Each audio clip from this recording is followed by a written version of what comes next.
शैतान की युक्ति ये है कि तुमको प्रभु में सामर्थी बनाने से उसको प्रॉब्लम नहीं है। सामर्थी बनने के लिए प्रभु में बलवान बनना ये सबसे पहला एजेंडा है, जिसके लिए हमको क्या करना चाहिए? सारे हथियार बांध लो, लिखा है।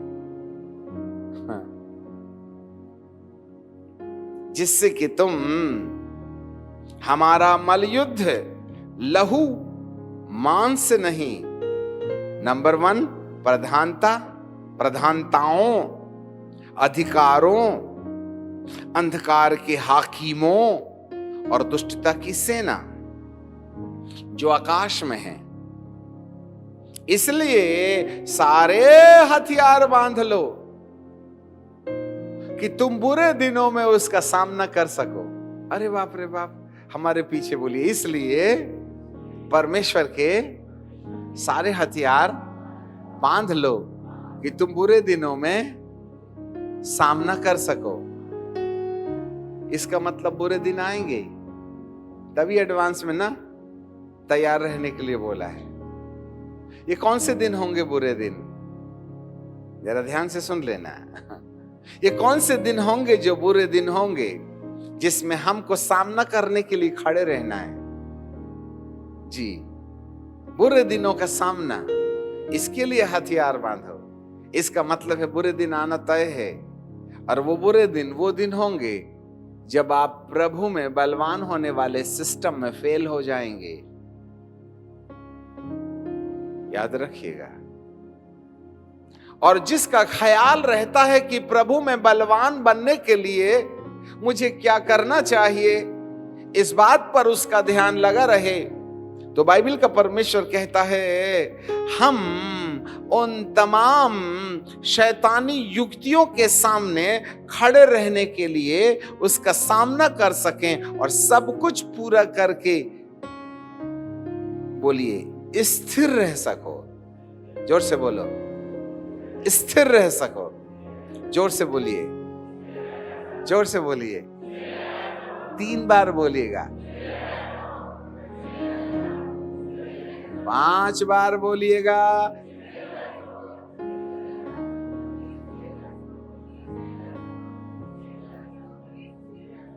क्या रह सको? हाँ, स्थिर नहीं रहते हैं लोग, सबसे बड़ी समस्या है। 4 दिन की चटक चांदनी, बाकी फिर अंधेरा ही अंधेरा। शुरुआत तो बड़े हौसले के साथ करते हैं, परंतु अंत जो है ना बहुत खराब रहता है। आज उन बड़े बड़े ज्ञानियों, महात्माओं, ऋषियों और मुनियों और संतों से पूछो उनकी शुरुआत कैसी थी और उनका अंत कैसा है। आज उठा के इतिहास हिंद सारा विश्व का देखो, अंत कैसा है। और बाइबल कहती है अभिषिक्तों के अंत को देख करके उनका अनुसरण करो। अरे अंकल जी, जब हम जवान थे ना, हम भी हजारों ट्रैक्स बांटते थे। आजकल क्या हो गया? हाँ, गया जमाना हमारा। अच्छा, क्या तुम्हारी उम्र के साथ साथ पवित्र आत्मा भी बुढ़ा हो गया क्या?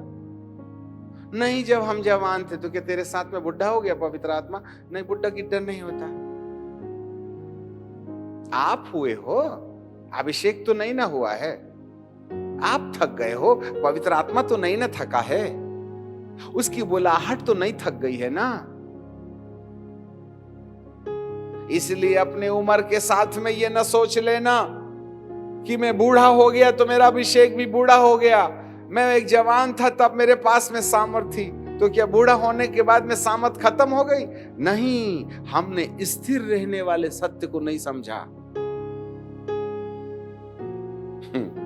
मैंने अपने परमेश्वर से एक दुआ मांगी है, हे पिता, जब मेरी अंतिम श्वास होगी ना, तब भी मैं तेरा प्रचार करना चाहिए। ऐसा वाला वरदान देगा तो सेवा करूंगा, नहीं तो मेरे को छुट्टी दे दे, पान की दुकान खोलूंगा।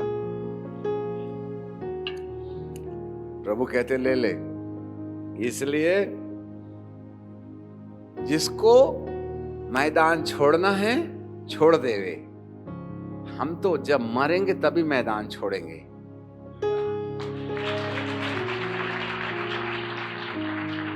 Praise the Lord. अंकल जी, हम मारे गोली, हम बोलो बंदूक तुम्हारी, निशाना तुम्हारा, उंगली तुम्हारी, गोली तुम्हारी। तुम घोड़ा दबाओ अपनी बंदूक का, हम देखेंगे कि गिरेगा कौन। बंदूक तुम्हारी, सीना हमारा, निशाना तुम्हारी, गोली तुम्हारी, उंगली तुम्हारी, निशाना तुम्हारा, बंदूक तुम्हारी, घोड़ा दबाना तुम्हारा, देखेंगे हम गिरेगा कौन। नहीं समझे? अरे एक नहीं 150 बंदूक चलाओ, हम जहां हैं वहीं खड़े रहेंगे बेटा। धक्का मारेगा, बक्खा टेढ़ा घूरेगा, हम तो वैसे की वैसे खड़े रहेंगे। जिसने ऊपर वाले ने लाल बटन नहीं दबाए, तू होता कौन है मेरे को मारने वाला?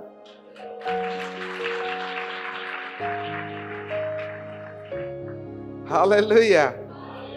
अरे दानियल को भी तो डाल दिए थे ना शेर की मांद में, तो सारे शेर बोले हे उपवास की प्रार्थना है, आज ऑल नाइट प्रेयर है। सारे शेर बेचारे ऑल नाइट प्रेयर में हालेलुया हालेलुया हालेलुया कर, ए सुबह बटर ब्रेड मिलेगी, चुप रहो जल्दी वो करो। पास्टर बना के भेजा था शेरों का परमेश्वर ने दानियल को, ठीक है कि नहीं? जब सुबह हो गई तो पास्टर दानियल जी बोलते हैं ठहर जाइए, आपके लिए ब्रेकफास्ट सर्व किया जाएगा, जाके भेजता हूं। ठीक है, दानियल जी दानियल अंकल जैसे नशेर की मान से बाहर निकले तो राजा ने अच्छी बिल्कुल बटर लगी हुई ब्रेड बटर ऊपर से जो गिराया, तो सारे शेर कहते ए प्रभु भोजन जमीन में नहीं गिरने देना, ऊपर ही ऊपर खाओ।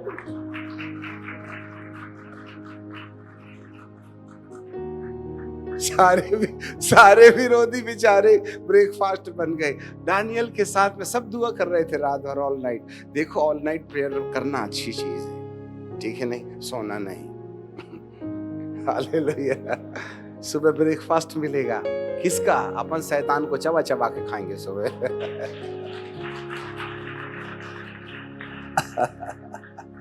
मेरे प्रियो, यही तो अर्थ है ना, प्रभु में बलवान होने का मतलब ये होता है। मेरे प्रियो, हम उसकी युक्तियों के सामने खड़े रह करके स्थिर रह सकें। बात यह नहीं है कि आपके पास वरदान कितना है, बात यह नहीं है कि तुम्हारे पास में अभिषेक कितना है, बात यह है क्या तुमने अपनी नाव को इस बड़े समुद्र के अंदर अपनी दिशा भटक जाने के लिए रोकने के बाबत लंगर लगा के रखा है क्या? यदि आपकी नाव में लंगर नहीं है तो याद रखिएगा, समुंदर के अंदर में बहती नदियां आपकी दिशा से आपको भटका सकती हैं। आज बड़े बड़े पावरफुल, शक्तिशाली, दार्शनिक, अभिषिक्त, चमत्कार करने वाले, भविष्यवाणी करने वाले कौन सी नदी में बह गए, उनकी दिशा भटक गई, उनका कंपास काम ही नहीं कर रहा है। निकले थे मुंबई जाने के लिए, पहुंच गए कोच्चि। ऐसा हो गया है आज, क्योंकि उनके पास लंगर नहीं है, वे स्थिर नहीं रह पाए। एक दिन पवित्र आत्मा हमारे अंदर होके काम कर रहा था, आज पता नहीं कौन सी आत्मा आ गई है, पर चमत्कार वैसे ही हो रहा है। याद रखिएगा, बाइबल का परमेश्वर हमें साफ कहता है कि तुम स्थिर रह सको। स्थिर रहना सबसे बड़ी संपत्ति है। तुमने क्या किया और क्या नहीं किया यह महत्व नहीं रखता है, पर आज तुम प्रभु में बने हुए हो, यह सबसे ज्यादा महत्वपूर्ण बात रखता है। हमसे चमत्कार होवे या ना होवे, इट्स नॉट इम्पोर्टेंट, परंतु प्रभु हमारे साथ रहना यह जरूरी है। वो हमको नकार न दे, हमको इनकार न कर दे, अपने माथे से हमको निकाल न दे। इस बात का ख्याल रखने वाला व्यक्ति अपने प्रभु में स्थिर रह जाता है, और इसी को पूरा करने के लिए हमको सारे हथियार मानने की जरूरत है। ठीक है, पूरी बात तो बता नहीं सकते हैं, परंतु थोड़ा सा परिचय जरूर दे देंगे। जरा देखिएगा, 17-14 पद से हम पढ़ते हैं। थोड़ा आपको भी होमवर्क मिल जाए तो आप भी थोड़ा सा चिंतन करते रहना। जरा देखिएगा 14 पद में क्या लिखा हुआ है। तो सत्य से अपनी कमर कसकर बेल्ट, धार्मिकता की झिलम पहनकर ब्रेस्ट प्लेट, पांव में मेल के सुसमाचार की तैयारी के जूते शूज, और सबके साथ विश्वास की ढाल सील्ड, और सब दुष्ट के जलते हुए तीरों को बुझा सको, और उद्धार का टोप हेलमेट और आत्मा की तलवार। जरा देखिएगा कितने शस्त्र हैं। नंबर 1, कमर कसना बेल्ट। नंबर 2, सीना बंद। नंबर 3, जूता। नंबर 4, ढाल। नंबर 5, टोप। नंबर 6, तलवार। और 7वां है प्रार्थना। ये 7 हथियार है, और ये जो 7वां हथियार है वह हर एक के जीवन में लागू होता है। तो ऊपर के 6 हथियारों पर हम विशेष ध्यान देंगे। कमर का बेल्ट सत्य, जूता, सीना बंद, ढाल, टोपी, तलवार। 6 है। इन 6 को लिस्ट बना लो तो लड़ने के एक ही काम आता है, और 5 सुरक्षा के पाए जाते हैं।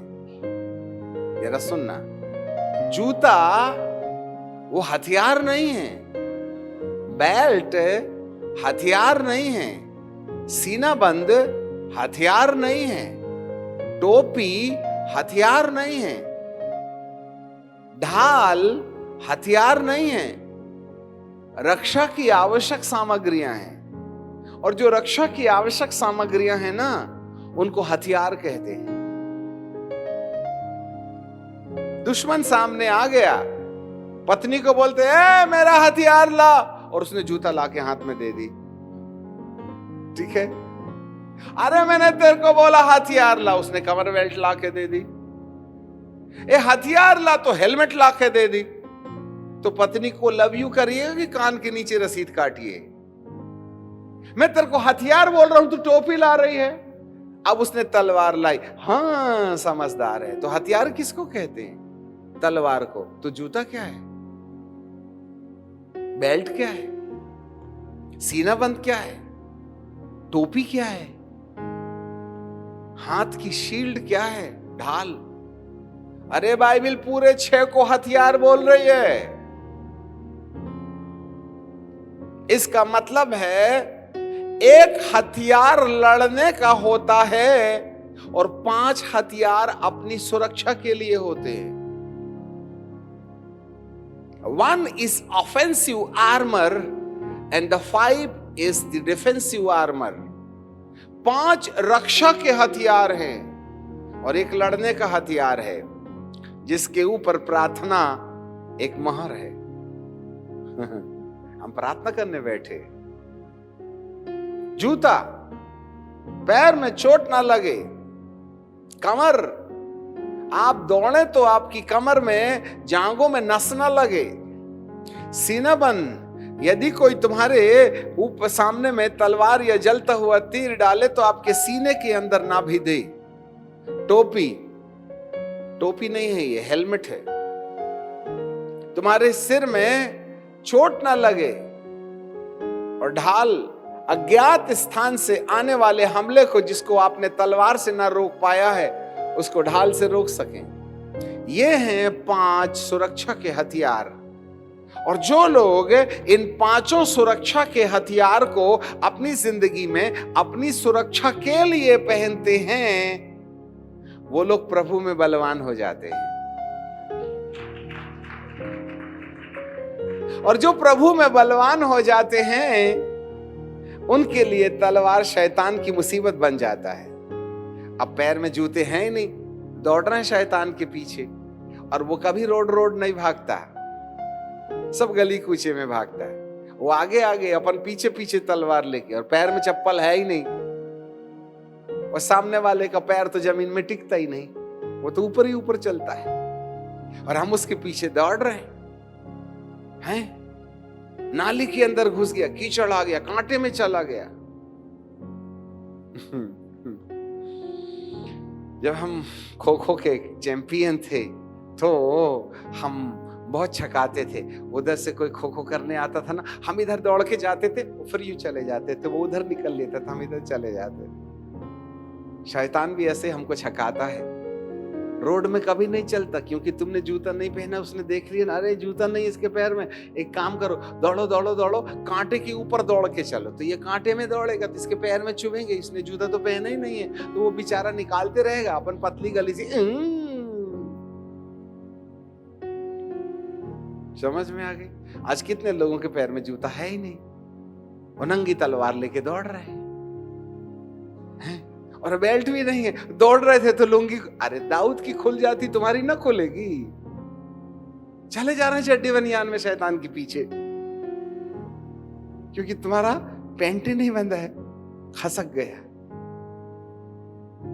सीना बंद है ही नहीं, सिर में टोपी है ही नहीं, हाथ में ढाल है ही नहीं, अपन तो नंगी तलवार लेके।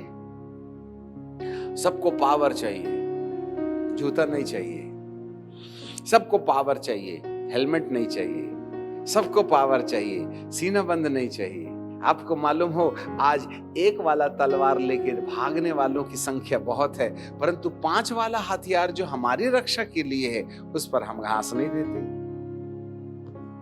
इसलिए अगले हफ्ते में कहीं और मिलते हैं, नाक में नली लगाए। हाँ। समझ रहे हैं बात? ये आत्मिक लड़ाई है। शैतान से कम, शैतान के बाप से ज्यादा लड़ो। वो बाहर नहीं रहता, अपन के अंदर है। अब आप ही बताओ, लूसीफर को शैतान में किसने बदला? फिर से सुनो, लूसीफर को इब्लीस में किसने बदला? ये तो स्वर्ग में न रहता था। लूसीफर को शैतान में किसने बदला? थोड़ा जवाब दोगे तब ना समझ में आएगा। लूसीफर शैतान क्यों बन गया? घमंड, घमंड के कारण ना, गर्व के कारण ना। तो शैतान का बाप कौन ठहरा? घमंड। लूसीफर का पिता का नाम है घमंड। ठीक है? जिसने लूसीफर को शैतान में बदल दिया। अब आप ही बताओ, हम में से किसके अंदर नहीं है? एक बार हम शैतान को निकालने चले, यीशु के नाम में आज दुष्ट आत्मा निकल, तो ये वाले बक्से के पास से हूं करके भागी, और थोड़ी देर के बाद में वो वाले बक्से के पास से आ गई। अरे तू अभी गई थी 5 मिनट में, फिर आधे घंटे में आ गई। यीशु के नाम में हम कहते हैं चलो भागो, तो वो वाले दरवाजे से आ गई आधे घंटे के बाद। बोले 2 बार परेशान कर रही है आज, क्या बात है? फिर यीशु के नाम में, बाइबल में पढ़ा नहीं क्या है? कलूसियों की किताब 2:13-14-15, इब्रानी की किताब 2:13-14-15, वहां लिखा है यीशु मसीह ने अपने मृत्यु के द्वारा शैतान का खुल्लम खुल्ला तमाशा मचाया। चल भाग, तो जाती ना, इतने जोर से क्यों चिल्लाता है? जो भागी, तो आधे घंटे के बाद यहां से आ गई। मैं बोला इधर आ, तो आ भी गई। अरे आपसे ज्यादा आज्ञाकारी है वो। आपको 4 बार बुलाओ तब 1 बार सुनते, उसको 1 बार बोले तो खट से आ जाता है। हाँ बोलिए। मैं बोला एक बात बता, तू जाता है तो आता क्यों? मजबूरी है। बोले क्या मजबूरी है? नहीं बताऊंगा। यीशु के नाम में बोलेगा कि नहीं बोलेगा? नहीं नहीं नहीं बताता। बोले हे प्रभु जरा 2-4 हंटर तो दे दो बत्ती। नहीं नहीं बताता हूं बताता हूं बताता हूं। तो वो क्या बोला? देखो तुम मेरे को निकालते हो, यीशु का नाम लेते बराबर ना, मेरे को तो ब्लड प्रेशर 399 में जाता बोल के भागता हूं। अच्छा ठीक है, भागा तहां तक तो समझ में आ गया, यीशु के नाम में पावर है, परंतु तू आता क्यों है? नहीं बताऊंगा। हे प्रभु आधा माल तो बता दे, आधा आधा तो भेद बता दिया, आधा नहीं बता रहा है। तो प्रभु 2 हंटर मार के दे, ओ बोल जल्दी से। तो क्या बोलता है मालूम आपको? तुम मुझको निकालते हो, मैं जाता हूं, यीशु का नाम में बड़ा पावर है, परंतु आना मेरी मजबूरी है। बोले क्यों? क्योंकि जिसने मुझको शैतान बना दिया ना, वो तुम्हारे अंदर रहता है, वो मेरा बाप है। तुम बेटे को निकालते हो, बाप को अंदर रखोगे तो आना तो पड़ेगा नहीं हफ्ता 15 दिन के अंदर में। तुम एक काम करो, मेरे बाप को अपने अंदर से निकाल दो, हम बाप बेटा जाएंगे, तुम्हारी गली में सामने में भी नहीं आएंगे।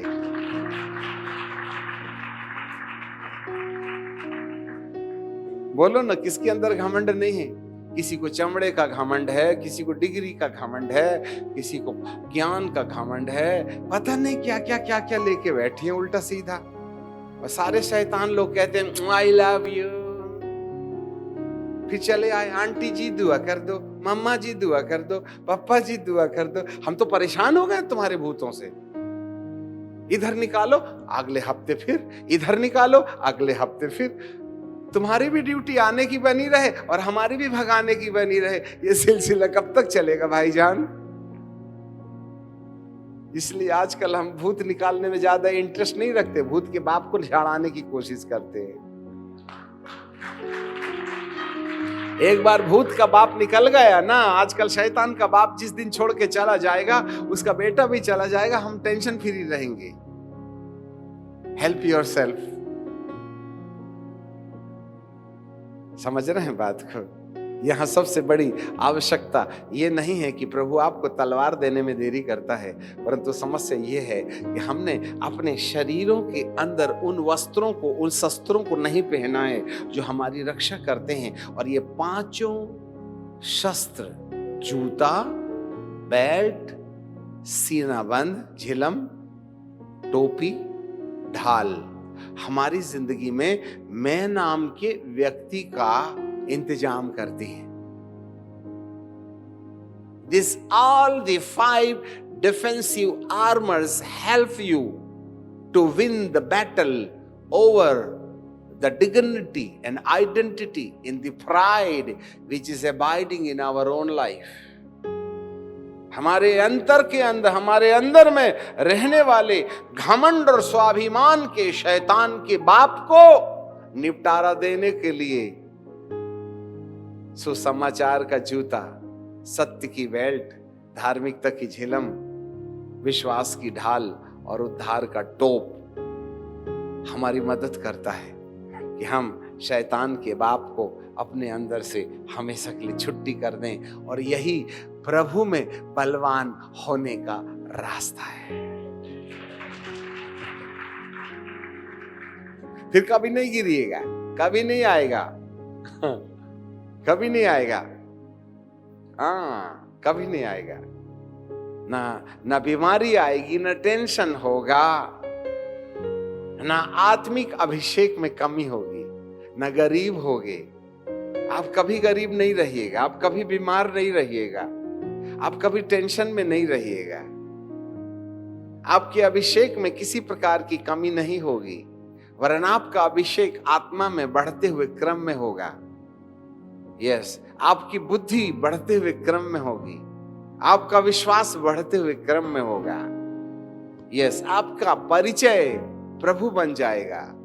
आपको परिचय और आईडी कार्ड, क्या बोलते हैं वो, विजिटिंग कार्ड रखने की जरूरत नहीं होगी, आपको पोस्टर छापने की जरूरत नहीं होगी। यहां जाइए, प्रभु तुम्हारा परिचय बन जाएगा। धरती का सबसे ऊंचा पेट्रोल पंप हिमाचल की सबसे ऊंचाई में है, जहां घास नहीं होती, वहां हम पेट्रोल डला रहे थे। वो व्यक्ति पेट्रोल डाले, बार बार मोबाइल निकाले, यूं देखे, फिर रख ले, फिर पेट्रोल डाले, फिर यूं देखे। मैं बोला ये मोबाइल मत देख, मेरे को भी मत देख, कांटा देख, ज्यादा जाएगा तेरा नुकसान होगा।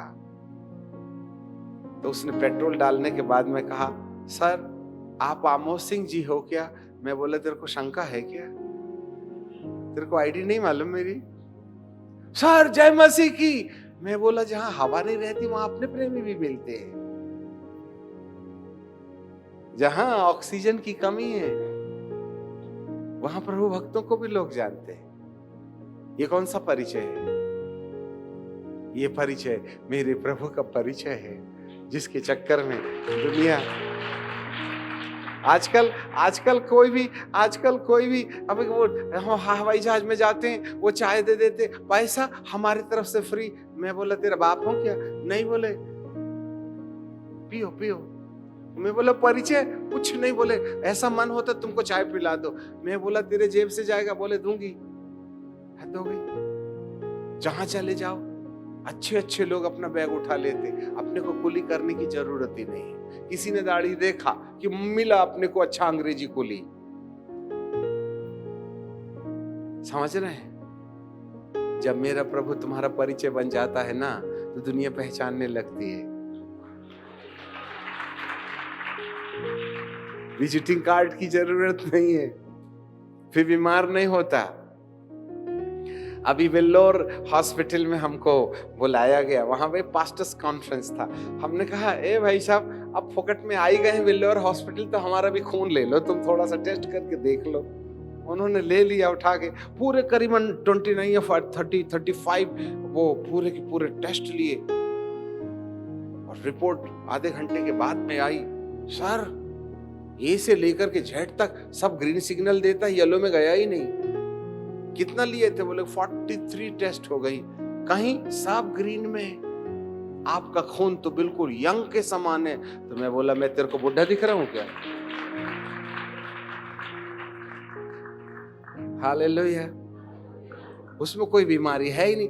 अरे जिसके खून में यीशु का खून रहता है, उसमें बीमारी आ सकती क्या? जिसको मरना है वो आकर के चाट के देख। मच्छर भी बैठते हैं बेचारे, पलट के नीचे गिर जाते हैं। और गलत जगह चाट लिया मैंने। अपन तो जेट की पुड़िया हैं, जो चूसेगा वो मरेगा। हालेलुया। क्यों मालूम है? मुझे 5 हथियार पहनने की आदत है और कोई क्वालिटी नहीं है।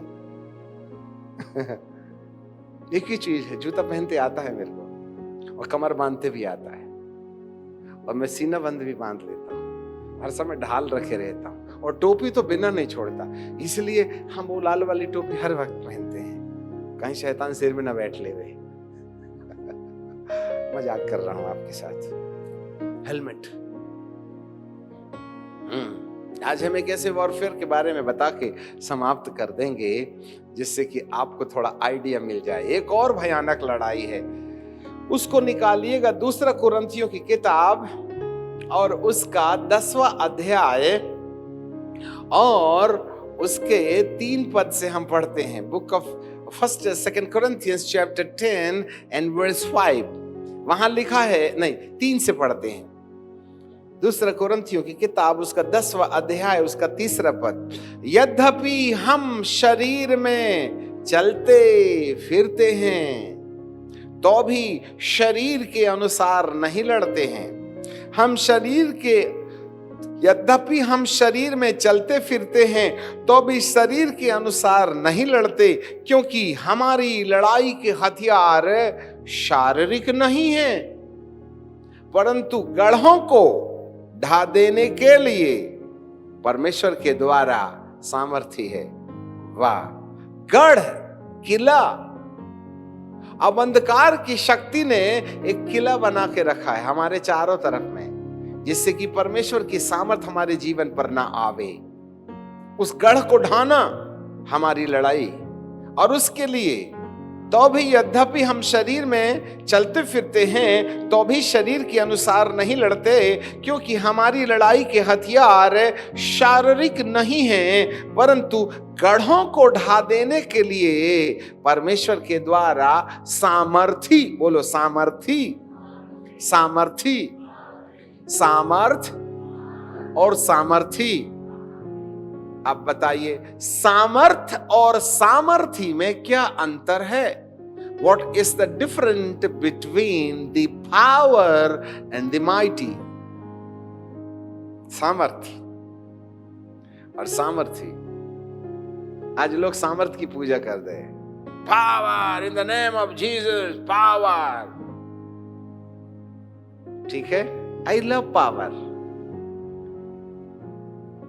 पर यहां पर पावर में प्रॉब्लम नहीं है, पावरफुल में प्रॉब्लम है। माइटी, ये माइटी का मतलब क्या होता? सामर्थी। जरा सुनना, मैं अकेला आदमी हूं और ये 4 मिल को पकड़ लिए और पीट रहे हैं, ठीक है, मार रहे हैं, दनादन बत्ती दे रहे हैं। एक इधर से मार रहा है, एक इधर से मार रहा है, एक इधर से मार रहा है। 5 थे वो। अब मुझको समझ में नहीं आया, पूरा हलवा बना दिए मुझे मार मार के, ठीक है। अब मुझे पता ही नहीं कि मेरे पास में रिवॉल्वर है। अरे मेरे पास तो रिवॉल्वर है और उसमें 6 गोलियां हैं। और जैसे ही मुझे पता चला मेरी कमर में रिवॉल्वर है, मैंने उठाया और ऐसे करके एक मारा, फिशू करके, तो 5 बचे और ये थे 5।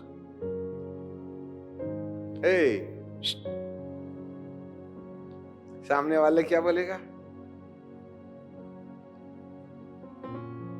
और पीछे मुंह करके समझ में आ गई बात। एक उड़ी थी, परिंदा गिरा, अपन तो गए 12 के भाव से भाग। अब वो मारेंगे क्या? नहीं मरेंगे, मारेंगे नहीं, मरेंगे। मैं अकेला था, व्यक्ति था, मेरे साथ शक्ति थी। जब व्यक्ति और शक्ति में एग्रीमेंट हो जाता है तब हम सामर्थ्य बन जाते हैं। तब शैतान पतली गली ढूंढता है भागने के लिए। सामर्थ्य का मतलब होता है व्यक्ति, धन, शक्ति बराबर सामर्थ्य। Power plus person equal mighty. आज हमारे पास पावर है, पर हमको पावर काम में लाते नहीं बनता। अभी अनाड़ी को अपन ने दे दी बंदूक, ठीक है। अब बंदूक से गोली निकलती कहाँ ये पता ही नहीं था उनको, तो जहां से गोली निकलती है वो वाली जगह को सीने में रख लिए, और जो सीने में रखनी थी उसको दुश्मन के तरफ, और दबा दिए घोड़ा। बताइए कौन कहां जाएगा? समझ रहे बात?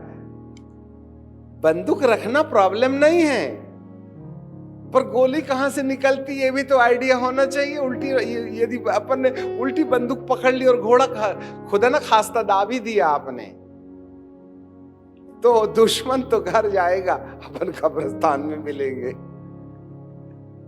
इसलिए प्रभु किसी को भी बंदूक नहीं थमाता है। पहले खाली वाली, नकली वाली लेके चल, और जबरदस्ती ऊपर इधर से पकड़ते इधर से पकड़ते। इसलिए जितने जो प्रैक्टिसर होते हैं ना, उनको डमी बंदूक देते हैं, उसमें ओरिजिनल नहीं देते, उनके फायरिंग पिन निकाल देते हैं। एक ओरिजिनल बंदूक को डमी बनाने के लिए क्या करते हैं, बंदूक के अंदर में वो जो हेड होता है ना, उसमें एक छोटा सा पिन रहती है, उसमें स्क्रू रहता है, उसको यूं करके ऐसा करके निकाल के रख लेते हैं। अब वो उसको लोड करोगे, बुलेट भी ओरिजिनल, बंदूक भी ओरिजिनल है, और घोड़ा भी ओरिजिनल, और बोल्ट भी ओरिजिनल। डाउन करो, मारो, और खट करके मारो तो ना बुलेट फटेगी और फट करके आवाज आएगी, परंतु गोली नहीं निकलेगी, क्योंकि उसके अंदर जो फायरिंग पिन थी ना, इतनी सी रहती है, फायरिंग पिन निकाल देते हैं। तो जितने भी नए सोल्जर रहते हैं उनको गोली भी देते हैं ओरिजिनल, वो बंदूक भी देते हैं ओरिजिनल, परंतु बंदूक को बस्ट करना, बंदूक के अंदर में जो वो रहता है ना बोल्ट, जिससे ट्रिगर करके फिर मारते हैं, उसमें छोटी सी पिन रहती है, उसको निकाल लेते हैं। जो बुलेट के ठीक बीच में ऐसा करके टच करती तो फट करके फटता है, तो बारूद से फिर वो गोली आगे भागती है। शैतान ने भी हमारी फायरिंग पिन निकाल लिया है। अपन रोज लोड करते हैं in the name of Jesus, वो गोली निकली नहीं, धुआं भी नहीं निकला। रोज मारा, यीशु के नाम में शैतान तुझको ठा, यीशु के नाम में दुष्ट आत्मा ठा। वो कहती है धन्यवाद, क्योंकि फायरिंग पिन निकली। समझ में आ गई बात? और ये शैतान जो है ना, हमारी बंदूक के अंदर में फायरिंग पिन निकाल लेता है, उसको लगाने नहीं देता, और बहुत छोटी सी रहती है। उसको बोल्ट खोलो और यूं यूं कस दो ऐसे करके, और ऐसा करके फिर मारो ना ठपाक से। ओरिजिनल बंदूक, गोली भी बंदूक, निशाना भी नंबर 1, सब कुछ नंबर 1, फायरिंग पिन गायब। और ये फायरिंग पिन जितनी छोटी रहती है उसमें उतनी कसरत लगती है। जिसने अपने जीवन के अंदर ये 5 सुरक्षा के हथियार पहन लिए, उसकी फायरिंग पिन बंदूक में आ जाती है। फिर लोड करो और मारो ठपाक से, तो बिल्कुल पानी नहीं मांगेगा, डेड बॉडी मिलेगी भूत का। समझ में आ गई बात? तो मुकद्दर के सिकंदर बन जाइएगा। यही तो प्रॉब्लम है। अब यहां पर लिखा है, यद्यपि हम शरीर के अनुसार चलते हैं तो भी शरीर के अनुसार नहीं लड़ते। हमारी लड़ाई के हथियार शारीरिक नहीं है, वरन गढ़ों को ढा देने के लिए परमेश्वर के द्वारा सामर्थ धन व्यक्ति बराबर सामर्थी। प्रॉब्लम पावर में नहीं है, परंतु प्रॉब्लम पर्सन में है।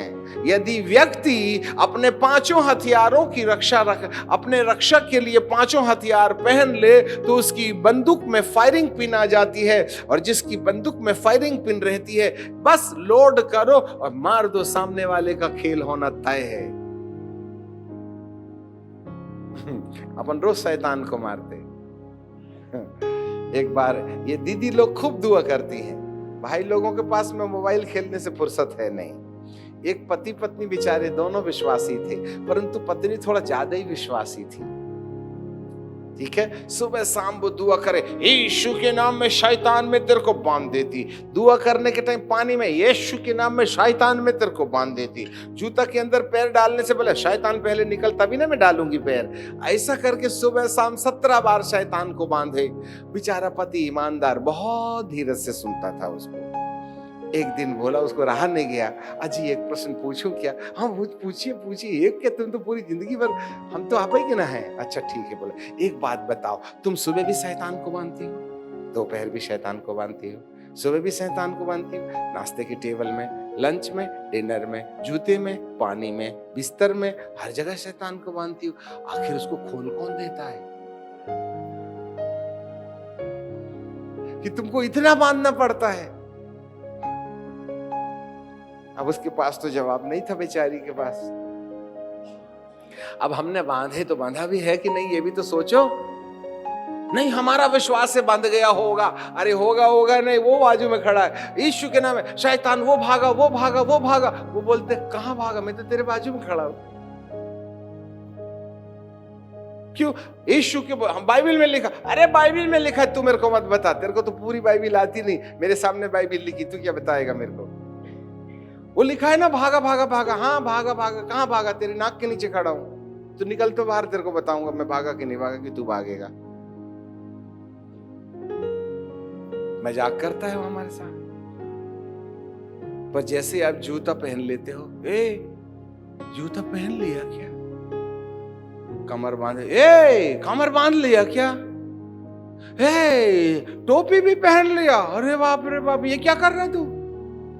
ढाल भी पकड़ लिया, क्यों? शैतान बोलेगा, ये तो पूरा इंटैक्ट हो गया है, चल अब इसके ऊपर में हमला करने की कोई जगह ही नहीं है। जूता भी पहन लिया, कमर में भी बांध लिया, सीना बंद भी बांध लिया, टोपी भी पहन लिया, ढाल भी रख लिया। अब तो अंदर जाने के लिए एंट्री नहीं है। कहां से जाएंगे? इसके घर में हमला कैसे करेंगे? चल अपन दूसरा कैंडिडेट ढूंढेंगे।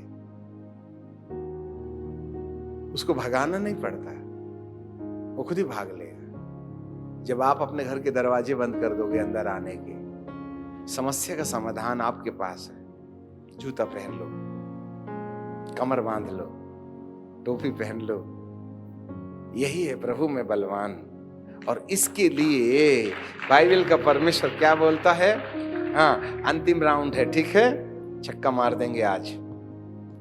5वें पद को पढ़िएगा। सामर्थी, बोले सामर्थी व्यक्ति जिसने 5 सुरक्षा के हथियार पहन लिया है, वह व्यक्ति शक्ति को अपने हाथ में लेगा तो सामर्थी बन जाएगा। वाह! इसके लिए क्या करना है? अंतिम राउंड, इसके लिए ये करना है। 5वें पद को पढ़िए, हमारे पीछे बोलिए, सो हम कल्पनाओं को, जोर से बोलो ना, सो हम कल्पनाओं को, ऊंची बात को परमेश्वर की पहचान के विरोध में उठती है, खंडन करते हैं, हर एक भावना को कैद करके मसीह का आज्ञाकारी बना देते हैं, रोक देते हैं, निकाल देते हैं। क्या? कल्पना, ऊंची बात। हाँ, इसीलिए तो टोपी पहनना है। जब हम देखते हैं तो दुनिया दिखती है, जब हम आंख बंद करते हैं तो कल्पना मैडम आती है। और जब हम सो जाते हैं तो सपना दीदी आती है। फिर से सुनिए, जब हम देखते हैं तो दुनिया दिखती है, जब हम आंख बंद करते हैं तो कल्पना मैडम आती है, और जब हम सो जाते हैं तो सपना दीदी आती है। मतलब 24 घंटा बिजी। इतना हैवी ट्रैफिक है हमारे माथे में, उसी में लिपट के शैतान चले आते हैं।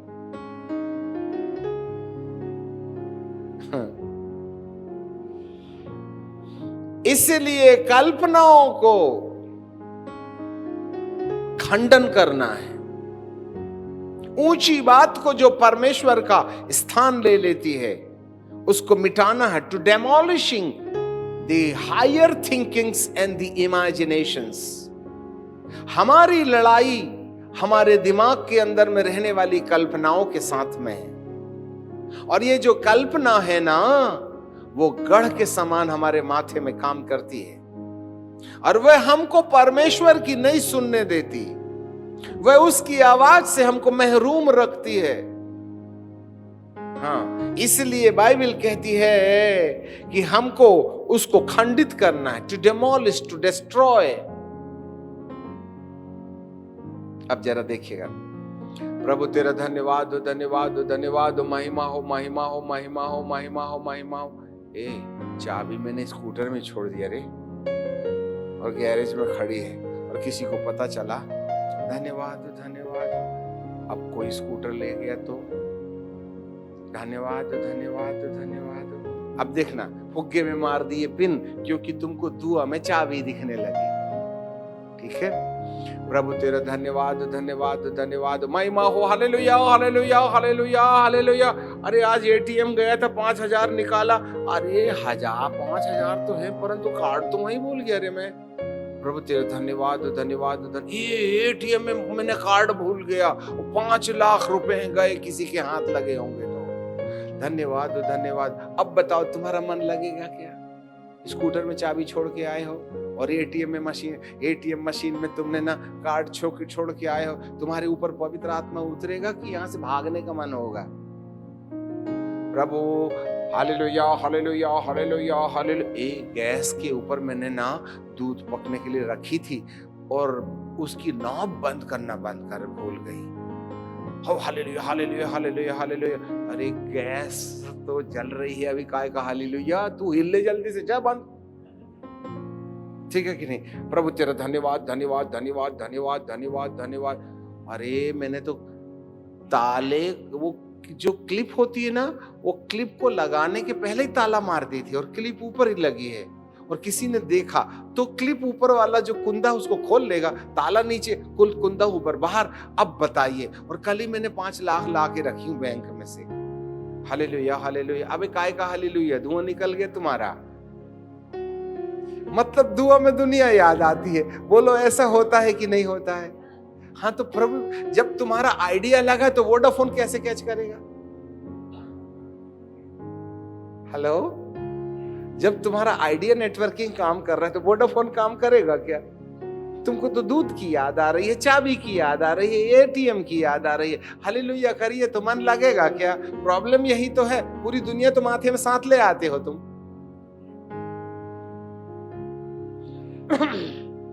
और वे सारी कल्पनाएं हमारे माथे में क्या करती? हम किसी से कम नहीं, हम किसी से कम नहीं। हालेलुया, काय का हालेलुया? रात की 11 बज गए हैं, क्या पापा नाराज होंगे? हाँ धन्यवाद, आज एटीएम मशीन। दुनिया दिखती है हमको। हमारी लड़ाई के हथियार शारीरिक नहीं है, गढ़ों को ढा देना। आज दुआ तो हजारों लोग करते हैं, और माथा टोटल खराब। ये याद आएगा, वो याद आएगा, उसकी याद, उसका ये, उसका वो, इतनी ढेर सारी बातें। इसलिए बाइबल कहती है अपने सिर में हेलमेट पहन लो। हाँ, क्या आज हमारे सिर में हेलमेट है? हेलमेट का मतलब होता है, क्या हमने अपने दिमाग में दुआ के समय आने वाली कल्पनाओं का इलाज करेंगे? मैंने वर्ल्ड में एक भी टीचर नहीं देखा I have never seen a single teacher to teach about the higher thinkings and the imaginations which is spoiling our righteousness.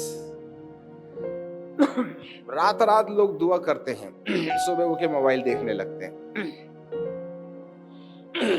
10-10 घंटे अन्य भाषा बोलते हैं, पत्नी को पावर दिया कान के नीचे ठपक, पराठा बनाइए, ऊपर कच्चा नीचे जला दी, दिमाग खराब कर दिया। मालूम नहीं रात भर उपवास करके आया हूं, एक तो एक ही रोटी खाता हूं, वो भी जला के दे रहे, दिया उठा के पावर, वाह रे पावर।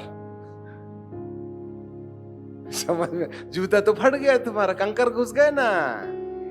अब जूता पहन के दौड़िएगा और पंजे के नीचे और अंदर में इतने ढेर सारी मट्टी है, तो क्या करिएगा? दौड़ते दौड़ते दौड़ते दौड़ते, ए तो कहाँ आ गया, बाजू चल बाजू चल बाजू चल, ऐसे करके जब पैर के नीचे से जूते के फटे रहने के चक्कर में जब मट्टी और कंकर हमारे पैर के नीचे चुभेगी ना, तो हम दौड़ना कम, कंकर को बाजू करने में समय खर्च करेंगे, तब तक पीछे वाला ले गया उसने मेडल।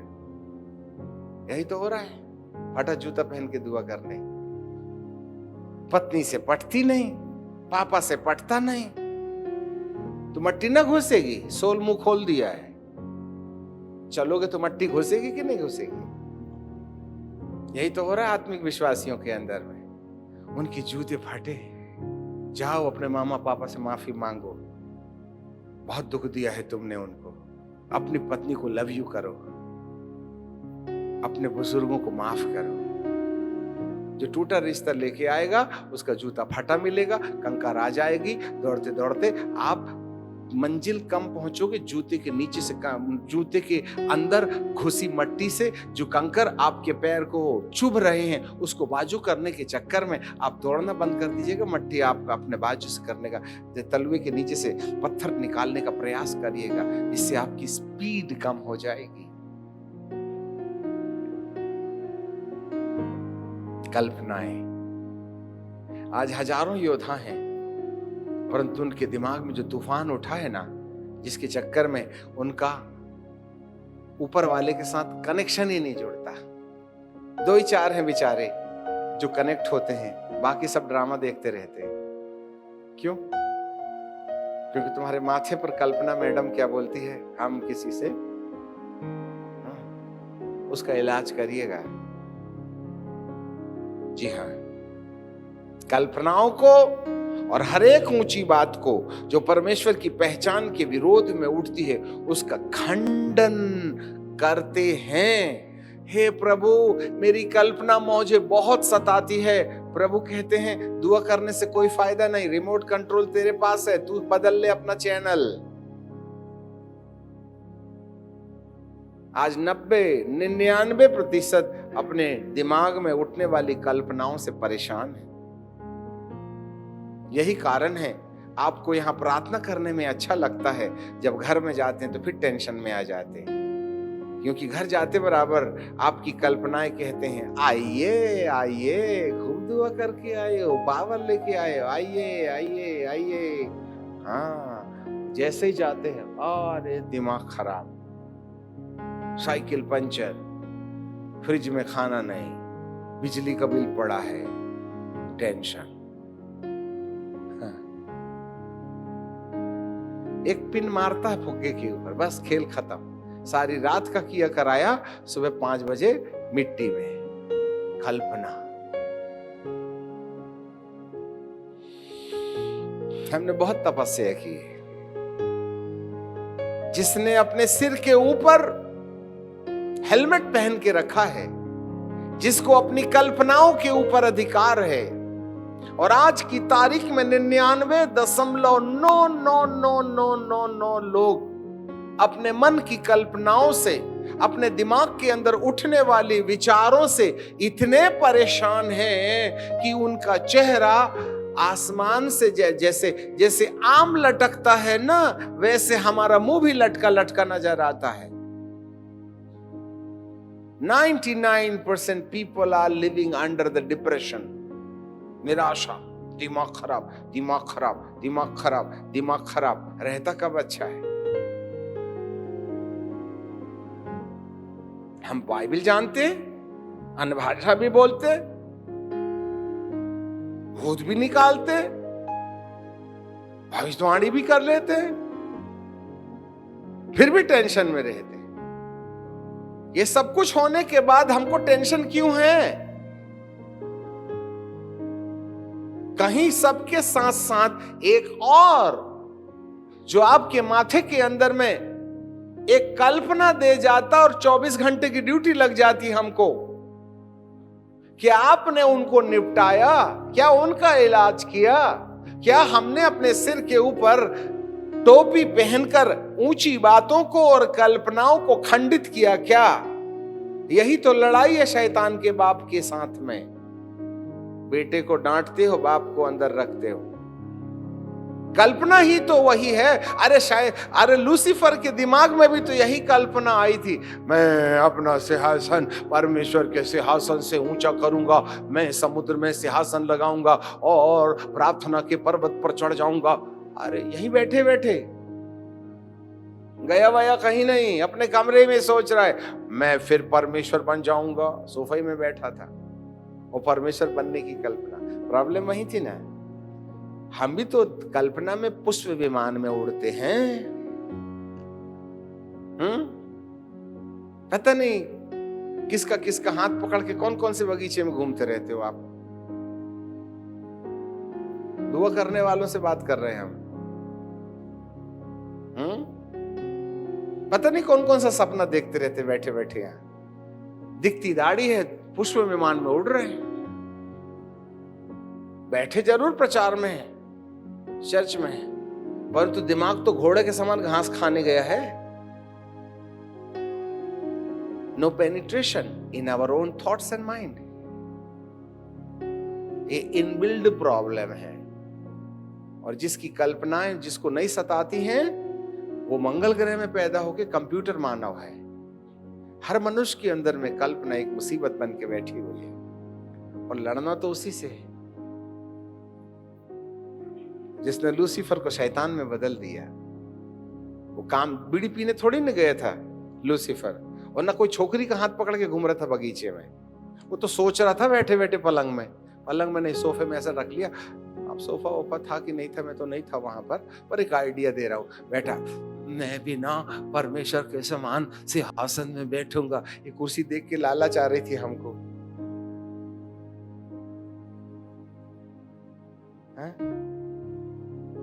क्या कुर्सी है रे?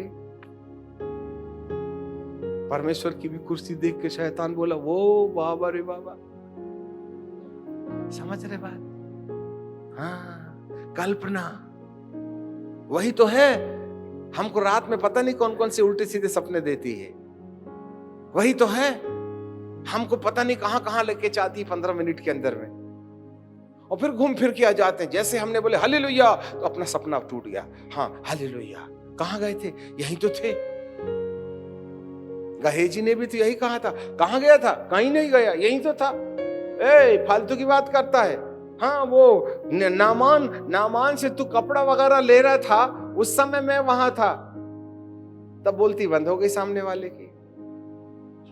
हम रहते जरूर यहां पर है, परंतु तो हमारा दिमाग तो पता नहीं कहां कहां के पुष्प विमान में किसके किसके साथ उड़ता है।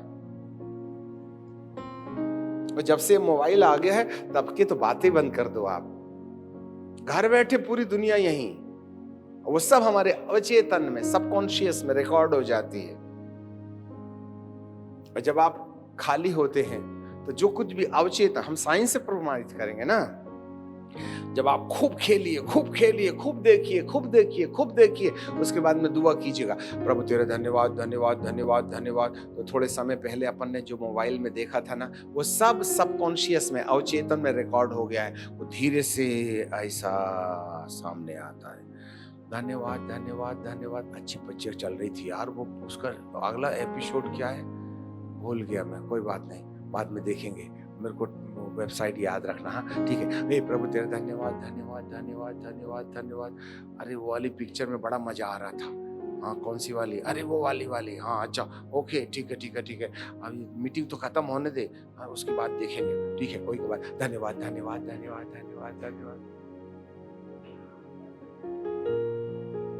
सारा की सारा गार्बेज आपके सबकॉन्शियस में, अवचेतन में, पिछले दिमाग में, और ये केवल दुआ के समय रिवाउंड होता है, बाकी टाइम में नहीं।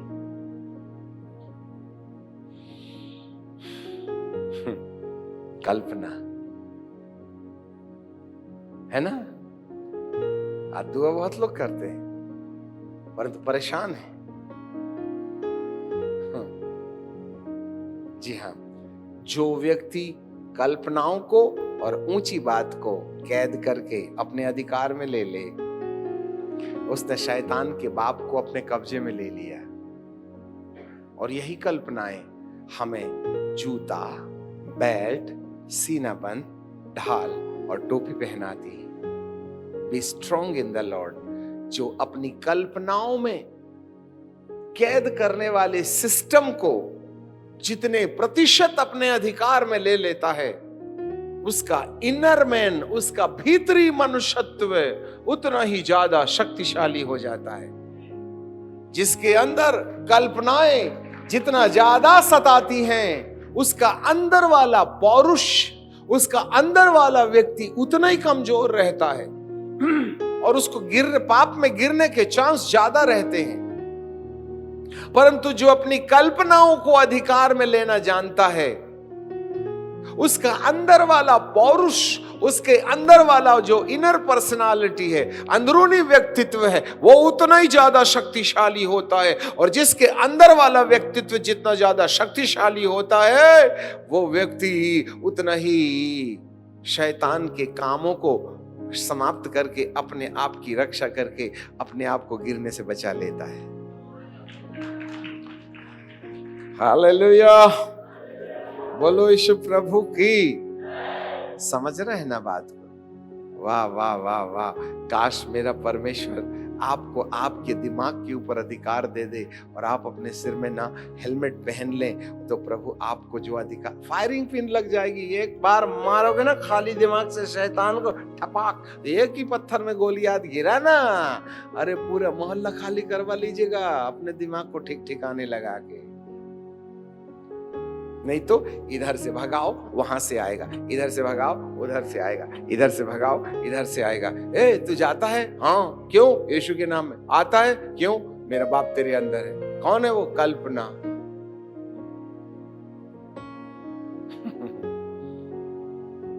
बहुत गोली खेली है हमने। ये कमबख्त किसी को नहीं मानता, ये बहुत बदतमीज है। इधर दुआ से उठते बराबर शुरू कर देता है। हाँ, इधर जैसी प्रार्थना खत्म हुई, बस एक बार इधर झांके, फिर देख लेना धुआंधार, ब्रेक है ही नहीं। आप में से कितने लोगों के पास बटन वाला मोबाइल है? हाथ उठा के दिखाओ। ये 2-4 लोग हैं। आपका स्वर्ग में नंबर जरूर लग सकता है, पर शर्त मानोगे तो। आपके बारे में गारंटी नहीं लेते हम। डिस्प्ले वाले में कौन सा कुकृत्य हो जाए मैं क्या बताऊं? तुमने बपतिस्मा लिया, इसको दिया क्या? अरे तुमने बपतिस्मा लिया, इसको दिया क्या?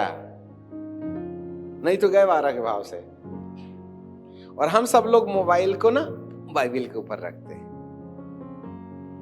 अब आप ही बताइए, बाइबिल के ऊपर में मोबाइल रखने वालों, तुमने तो ले लिया, पर तुम्हारे मोबाइल ने लिया क्या? ना लिया, बपतिस्मा लिया। बिना नहाए धोए को बाइबिल के ऊपर क्यों रखे? और मैं चाहता हूं आप सब लोग अपने मोबाइल को इस कंडीशन में ला लें कि आपको हिम्मत हो जाए इस मोबाइल को बाइबिल के ऊपर रखने के लिए, क्योंकि इसमें कोई गलती नहीं थी। ये शुद्ध नहाया धोया था, इसलिए बाइबिल के ऊपर रखा जा सकता कि पन्ने ना उल्टे। परंतु तुम्हारा नंगा मोबाइल बाइबिल के ऊपर में कर क्या रहा है? तुम तो ले लिए, तुम्हारा मोबाइल ने लिया क्या? प्रॉब्लम यही तो है।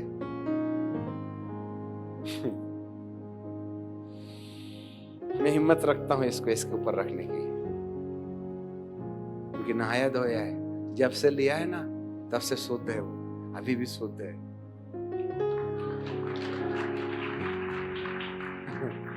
जिसने इसको धो लिया उसका माथा 90% ठीक ठाक है, और जिसने इसको नहीं धोया वो कितने ही दुआ करे, कितना ही अन्य भाषा मिले, बोल दे, अकेले में जैसा ही अवसर पाएगा धुआं छोड़ना शुरू कर देगा।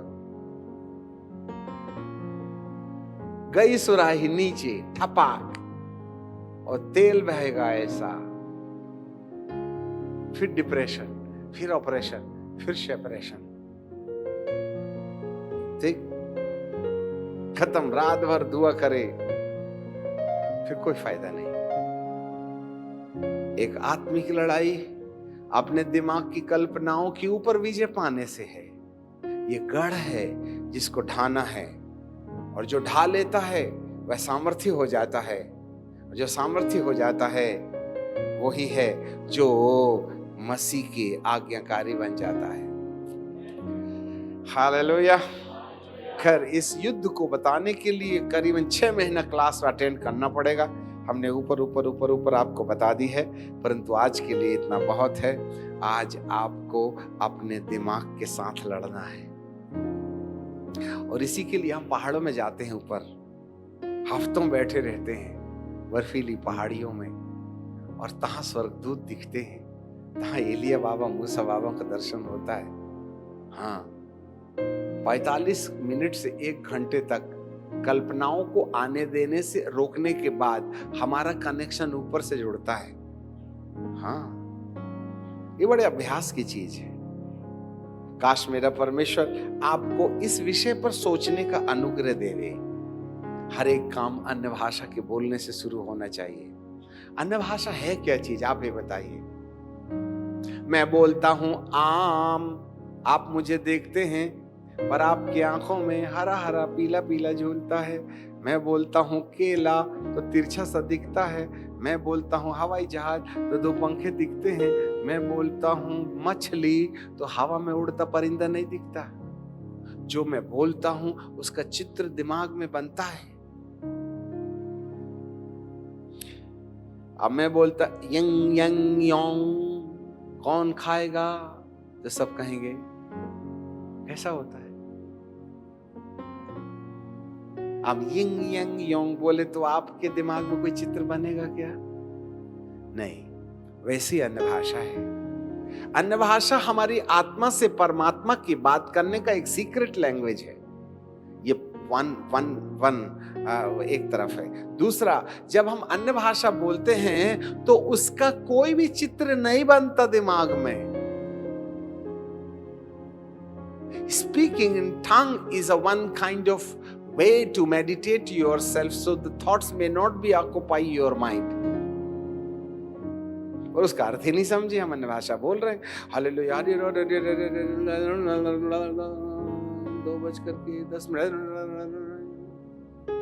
अब तुम अन्य भाषा बोल रहे हो, घड़ी देख लिए और दिमाग में बसा है 2:10 हो गए, तो अन्य भाषा बोलने से फायदा ही क्या हुआ? The speaking in tongue is the way to penetrate your thoughts, to demolishing the thoughts and imaginations and the higher thinkings. Yes, double काम करता है। एक तो सीधे परमेश्वर से आत्मा परमात्मा से जुड़ जाती है, परंतु दिमाग को खाली करने का एक तरीका है। इसलिए जब कभी भी आप स्वर्गीय भाषा बोलो तो आपके दिमाग में कोई चित्र नहीं बनना चाहिए। तो ऐसा करके आप इसको ध्यान केंद्र का रास्ता बना सकते हैं। फिर देख लेना अंदर double power. Hallelujah, praise the Lord. Vision and visualisation, vision and visualisation दोनों में अंतर है।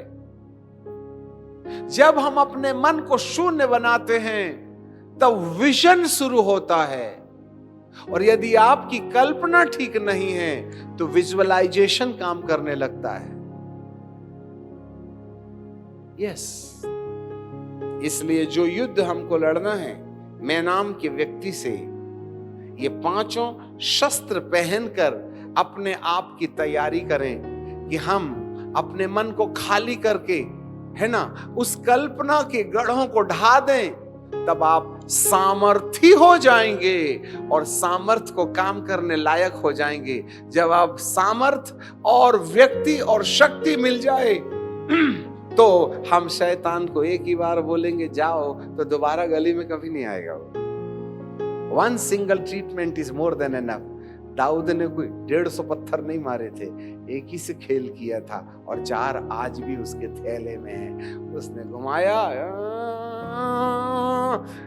वो गोलियात क्या बोलता है, हड्डी तोड़ रहा क्या, अभी तक तो कट करके आवाज आई नहीं। अभी कट के आवाज नहीं, फट करके आएगी आवाज। ठहर तो जा जरा, हड्डी क्या टूटेगी। जो घुमाया, कुत्ता समझ के डंडा मारने आया क्या? बोले उतना कुत्ता नहीं है, तेरी गर्दन तेरी तलवार से काट। बेवकूफ कहेंगे, थोड़ा हंस ले, थोड़ी देर के बाद बताऊंगा। जो घुमाया उसने और जो ऐसा करके दिया ना, तो उसको कुछ समझ में नहीं आया, फट करके। One single stone is more than enough to demolish the kingdom of devil. Hallelujah! परंतु आपको अपने दिमाग को ठिकाने लगाना पड़ेगा, इसकी प्रैक्टिस करनी पड़ेगी, इस मन को परमेश्वर के हाथ में समर्पित करना पड़ेगा। काश मेरा परमेश्वर आपको सद्बुद्धि देवे और आप अपने आप में इस महान युद्ध को, जो बाहर भी है और अंदर भी है, बाहर वाले का निपटारा अपन बाद में करें, अंदर वाले को पहले निपटा दे। जब अंदर वाला ना, अंदर से जब सब खोखला हो जाएगा, तब बाहर वाले बोलेगा, ए जूता पहना भाग, इसके सिर में टोपी है, अंदर जाने की कोई जगह नहीं है। इसने तो कल्पना को ऐसा करके पूरी पट्टी बांध के रखा है, पूरा हेलमेट से कस लिया है इसने, अंदर मेरा जलता हुआ तीर आता ही नहीं। चलो भागो भागो, इसके दिमाग की कल्पनाएं शून्य हो गई हैं। आजकल ना इसने जूता भी पहन लिया, माँ बाप से माफी मांग के आया, पत्नी से भी माफी मांग के आया, भाग रे बाबा, बब्बर शेर आ रहा है। This is the warfare. अपन तलवार बाद में काम में लाएं, जूता पहले पहन लें। तलवार बाद में काम में लाएं, हेलमेट पहन लें, कमर बांध लें, सीना बंद बांध लें, ढाल भी आखिरी में लेना। ये सब होने के बाद में ढाल पकड़ो और फिर उसके बाद में तलवार उठाओ। फिर देखना, बस चमकाने की जरूरत है। यहोशापात ने यही तो किया था, एक भी मच्छर नहीं मारा, 3 दिन तक लूटे थे। पवित्रता से शोभायमान होकर बादशाह के संदूक के सामने पवित्र लोग चलते थे और पीछे तलवार बंद थे। अब बताइए, हैं, प्रार्थना योद्धाओं की टीम आगे और सोल्जर लोग पीछे, और एक भी तलवार नहीं चलाए, सब मर गए आपस में। लड़ाई तुम्हारी नहीं मेरी है, मैं लड़ूंगा। तुम तलवार चलाओगे तो पूछना पड़ेगा तलवार को, तुम्हारी तलवार कोरी रहने दो, मैं सामने वाले को सामने वाले से निपटा दूंगा। पवित्र तलवारों में खून का क्या काम है पापियों का, उनकी तलवार से उनको मरवाऊंगा। और ऋषि मुनि अमालेकी आपस में लड़े। यहोशापात ने कहा, ए सुबह से ये उठे नहीं है, क्या बात है, सब दारू पी के सोए क्या? ये जाके देख। वो गया, जाकर के देखा, अंकल अंकल ये परमानेंट सो गए। क्या हुआ रे? ये सब एक दूसरे का गला काट के मरे हैं। किसने मारा? ये खुद ही ने मार लिए। अपनी कोई काम नहीं है, जाओ अपन लूटेंगे। 3 दिन तक लूट। अब समझ में नहीं आती है, लड़ाई लड़ने गए थे तो गहने पहन के क्यों गए थे? बीबी को सौंप के आते तो कम से कम उसकी रोजी रोटी चलती। पूरी दौलत लेके चले थे। खुदा बाप शैतान को पछाड़ता ही पछाड़ता है, उसकी दौलत भी इनाम में पॉकेट में देता है। अपन उसको मारेंगे तो मारेंगे ही मारेंगे, परंतु उसका माल भी लूट के लाएंगे। वो भी कितने दिन? 3 दिन तक। गाड़ी में लाए थे ऑर्नामेंट, तो पॉलिथीन में नहीं लाए थे। तुम लाओ अंगूर में आधा किलो,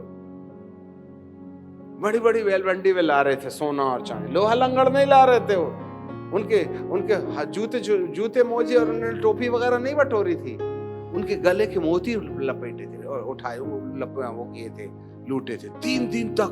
हे प्रभु, एक भी तलवार नहीं चलाए, 3 दिन तक माल लूटते रहे, लड़े भी नहीं। पॉकेट में बैठे बैठे लॉटरी मिल गई इनको, करोड़पति बन गए ये लोग। परंतु आपको मालूम इससे पहले यहोशापात ने क्या किया था? तोता भी उपवास में था, याद रखना। बकरियों ने खाना बंद कर दिया था। इसे कहते हैं ऑल नाइट प्रेयर। ठीक है, अपने दिमाग का ठिकाने लगाओ। यहोशापात और उसकी सारी प्रजा दिमाग का ठिकाने लगाने लगी थी। और जब वे अपने दिमाग के खालीपन के साथ वाचा का संदूक लेके चल रहे थे और वह कह रहे थे, धन्य है यहोवा, यहोवा तेरी स्तुति हो, स्तुति हो, स्तुति हो, स्तुति हो, बस इतना करने की देर थी, वो आपस में उनके दिमाग खराब हो गए, वो आपस में लड़ रहे, एक दूसरे का गला काट काट के आखिरी जो बचा उसने भी अपने पेट में तलवार मारा और खुद गिर गया। एक भी चौकीदार नहीं था, वो सब आपस में मर गए। हमारे लोग जाके 3 दिन और 3 रात उनके गहने उतारते रहे।